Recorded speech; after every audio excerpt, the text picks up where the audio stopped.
నమస్కారం, welcome to Suman TV. నేను గీతాంజలి. ఫిబ్రవరి 16వ తారీఖున సంకష్టహర చతుర్థి అండి. ప్రతి మాసం వచ్చేటువంటి ఈ సంకష్టహర చతుర్థి ఎంతో విశేషం అంటారు.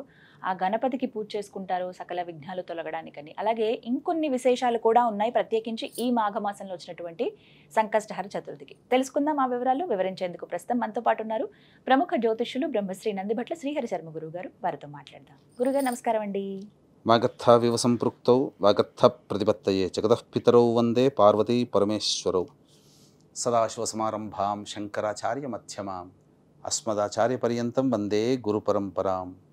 ఆదిత్యాయ చ సోమాయ మంగళాయ బుధాయ చ గురుశుక్రశనిభ్యశ్చ రాహవే కేతవే నమః.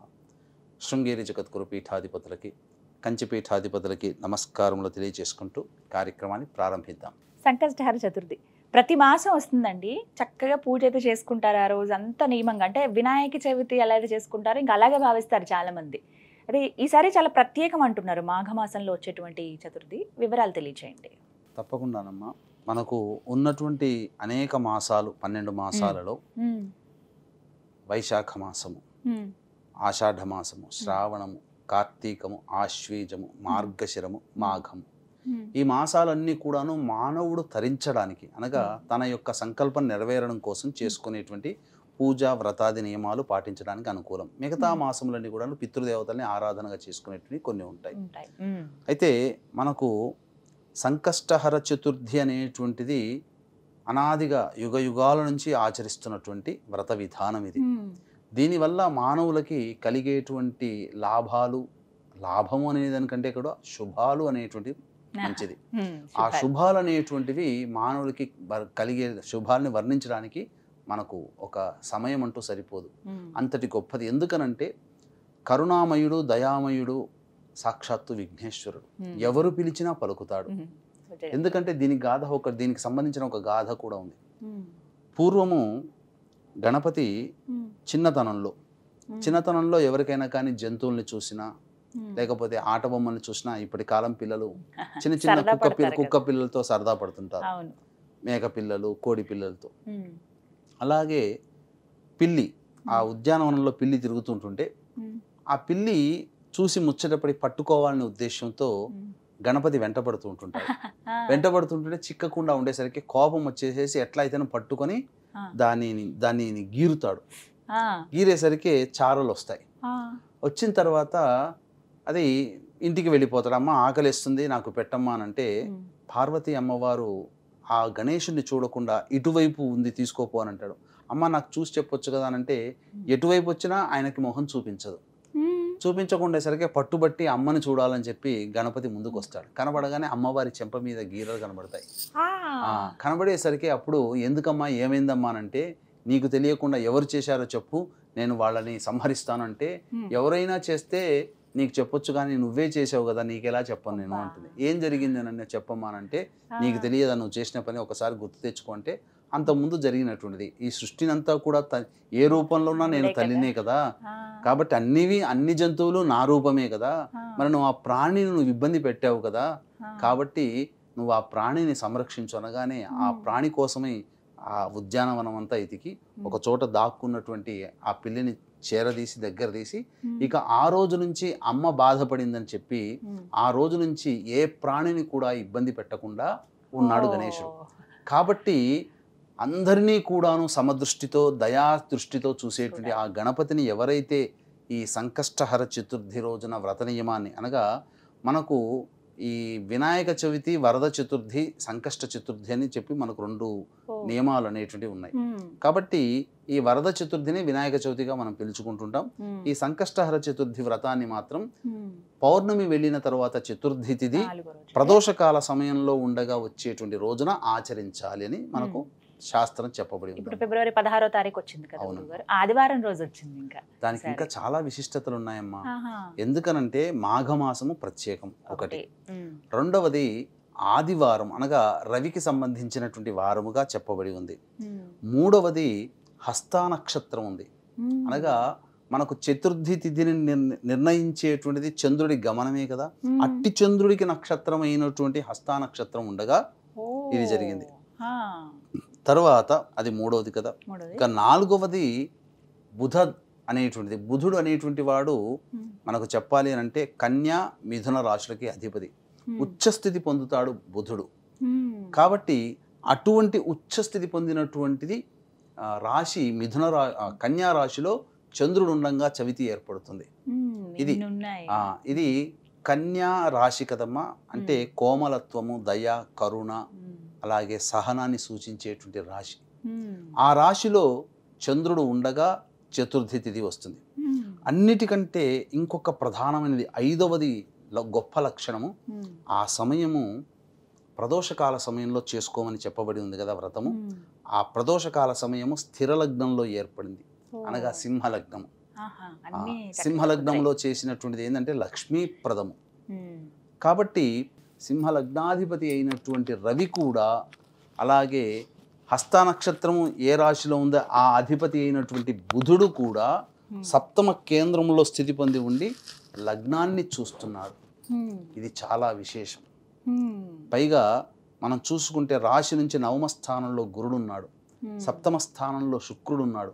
ఇవన్నీ కూడా లక్ష్మీ ప్రదాన్ని సూచించేటువంటిది, చాలా విశేషం. కాబట్టి ఈ రోజున నుంచి ఎవరైతే సంకష్టహర చతుర్థి వ్రత నియమాన్ని ఆచరిస్తారో, నియమంగా పెట్టుకొని 1 నెల కానీ, 3 నెలలు కానీ, 5 కానీ, 7 కానీ, 11 కానీ, 18 కానీ, 21 వారాల పాటు కూడా, 21 నెలలు పాటు కూడా చేసుకునేటువంటిదిగా ఉందమ్మా.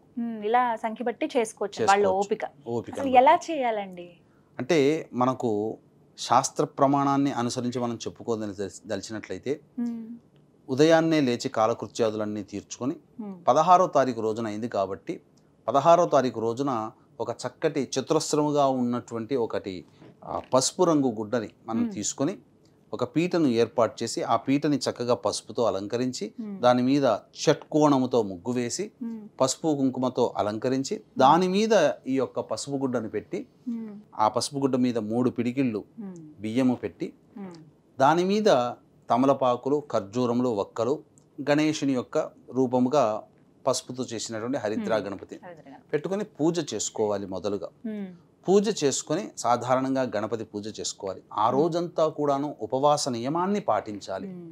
ఉపవాస నియమాన్ని పాటించి ప్రదోషకాల సమయానికి చేరుకునే సమయానికి కాలకృత్యాదులన్నీ తీర్చుకొని మళ్ళీ గణపతి పూజ అనేటువంటిది స్టార్ట్ చేయాలి.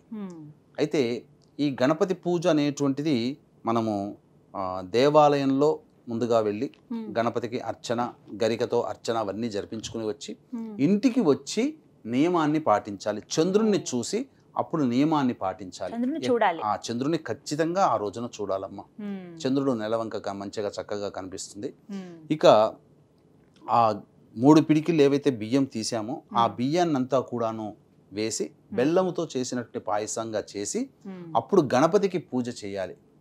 గణపతికి మనం వినాయక చవితి రోజున ఏ విధంగానైతే మనం పూజా విధానంగా చేస్తామో ఆ విధంగా చేసి ఉండ్రాళ్ళు అలాగే సంబంధించినటువంటి ఈ బెల్లం పాయసం శక్తి కొలది చేసుకొని నైవేద్యంగా పెట్టి చంద్ర దర్శనం చేసుకొని అప్పుడు భోజనం చేసినట్లయితే తప్పకుండా ఆ గణపతి యొక్క అనుగ్రహాన్ని పొందిన వాళ్ళం అవుతాం. ఇది వ్రత విధానం చక్కగా చేసుకోవాలి. ప్రతి నెల సంకష్టహర చతుర్థి రోజున సద్యస్కాలంలో అంటే ఈ యొక్క సంబంధించినటువంటి సంకష్టహర చతుర్థి వ్రతాన్ని ఆచరించినటువంటి వాళ్ళకి అనేక ప్రయోజనాలు కలుగుతాయి. ముఖ్యంగా ఏ పని చేయాలన్నా బుద్ధి కుశలత ఏర్పడుతుంది. సహనం అనేటువంటిది ప్రధానంగా వస్తుంది. మనిషికి ఇప్పుడు సహనం లేకుండానే కదమ్మా, ఇప్పుడు హోటల్కి వెళ్తాము, తీసుకొచ్చేంత ఓపిక కూడా ఉండదు, ఆ లోపలనే గొడవ పెట్టేసేస్తాం ఏదైనా పదార్థాన్ని ఆర్డర్ చేసి. అన్నిటికంటే మించి సహనం, గణపతి నుంచి నేర్చుకోదగినటువంటిది సహనం. ఆ సహనం అనేటువంటిది ఏర్పడుతుంది. అలాగే నరదృష్టి, నరఘోష, బ్లాక్ మ్యాజిక్లు ఎవరైతే ఉంటాయో అవన్నీ చేసిన దోషాలన్నీ కూడా తొలగిపోతాయి సంకష్టహర చతుర్థి రోజున. ముఖ్యంగా గణపతి కూడా చాలా విశేషమైనటువంటి ఫలితాలను ఇచ్చేటువంటి వాడు. మనకున్నటువంటి హిందూ సనాతన ధర్మ సాంప్రదాయంలో మనకు ఆదిశంకరాచార్యుల వారు అనేక మంది మత ఆచారాన్ని పాటించే వాళ్ళందరినీ కూడా జయించాడు అన్నాడు కదా. అందులో ఈ గాణాపత్యము అనేటువంటి వాళ్ళని కూడా జయించాడు. గాణాపత్యం అంటే గణపతిని ఉపాసన చేసుకొని ఉండే వాళ్ళందరినీ కూడాను ఓడించి అందరినీ సంతోషపెట్టి అందరి మత ఆచార ప్రకారము ఒక పూజా విధానాన్ని కూడా ఏర్పాటు చేయడం, పంచాయతన పూజ అనేటువంటిది. ఆ విధంగా మనకు చెప్పబడింది కనుక పురాణ యుగ యుగాల నుంచి కూడా ఈ గణపతి ఆరాధన అనేటువంటిది చాలా ప్రశస్తమై ఉన్నదని చెప్పవచ్చమ్మా. గురుగారు ఇంకా ఏమైనా నియమాలు ఉంటాయండి ఆ రోజున ప్రత్యేకంగా? ముఖ్యంగా ఆ రోజున బ్రహ్మచర్య వ్రతాన్ని ఆచరించాలి. ఆ రోజున ఆచరించినటువంటి వాళ్ళు గణపతి యొక్క అనుగ్రహం కోసమే గణపతిని చక్కగా తలుచుకుంటూ నిద్ర ఉపక్రమించాలి. అలాగే ధూమపానము, మద్యపానము, మాంసాహారం ఇవన్నీ కూడాను నిషేధము. నేలపైనే నిద్రపోవాలి. ముఖ్యంగా గణపతికి ఉపయోగించే గరికది ఏదైతే ఉంటుందో ఆ ప్రతి ఇది కూడాను గరికని చక్కగా నీటితో కడగాలమ్మా. చాలా మంది ఇప్పుడు బయట అమ్ముతుంటుంటారు, అవి ఎక్కడెక్కడో ఎంతో మంది తొక్కినటువంటి ప్రదేశాలు ఇవన్నీ ఉంటుంటాయి. సాధారణంగా వాళ్ళు మనకు ప్రత్యేకంగా మంచిది చేసేవారు కదా. కాబట్టి మనం ఇంటికి వచ్చిన తర్వాత ప్రతిదీ కూడాను పూజకు ఉపయోగించే వస్తువు శుభ్రపరచుకోవాలమ్మా. 3 చతుర్థులు చేద్దామని అనుకున్నప్పుడు మధ్యలో ఏమైనా ఆటంకం వస్తే మహిళలకి తర్వాత మళ్ళీ అంటే అది తప్పించి లెక్కించొచ్చా అండి? మళ్ళీ మొదటి నుంచి వస్తుందా? మహిళలు గనక ఇంట్లో ఉన్నప్పుడు ఈ విధంగా జరిగితే అది 2వ వారానికి అంతరం వచ్చినా, 3వ నెలకి వచ్చినా ఏదైనా ఇబ్బంది కలిగినప్పుడు దాన్ని పక్కకు పెట్టేసి మళ్ళీ వచ్చే చతుర్థి రోజున ఈ యొక్క నియమాన్ని పాటిస్తే ఇబ్బంది లేదమ్మా. అవసరం లేదు, కౌంట్లోకి వస్తుంది. లేదా పౌర్ణమి రోజునైనా కానీ, ఆ తర్వాత చతుర్థి రోజున ఇబ్బంది వస్తుంది కదా, పౌర్ణమి రోజునైనా కానీ ఈ వ్రతాన్ని ఆచరించినా అదే ఫలితం వస్తుంది. అలా కూడా చేసుకోవచ్చు. నేను కొన్ని విన్నాను గురుగారు, కొన్ని దేవాలయాల్లో ఇలా చేస్తారు.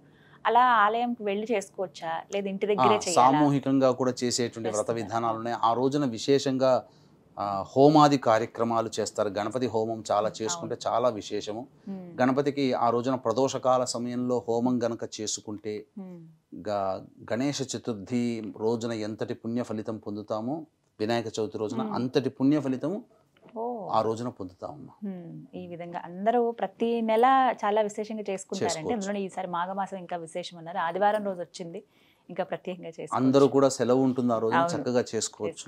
అలాగే వీక్షించేటువంటి ప్రేక్షకులకి ఈ యొక్క మహాశివరాత్రి సందర్భంగా ఫిబ్రవరి 26వ తారీఖు రోజున జాతకరీత్యా ఉన్నటువంటి అన్ని రకాల సమస్యల నివారణకి, ముఖ్యంగా శివానుగ్రహం కోసం కాశీలో 21 రకాల హోమాది కార్యక్రమాలు చేయించడం జరుగుతుంది.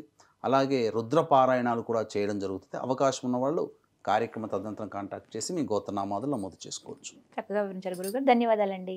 సర్వం శ్రీ ఉమామహేశ్వర పరబ్రహ్మార్పణమస్తు.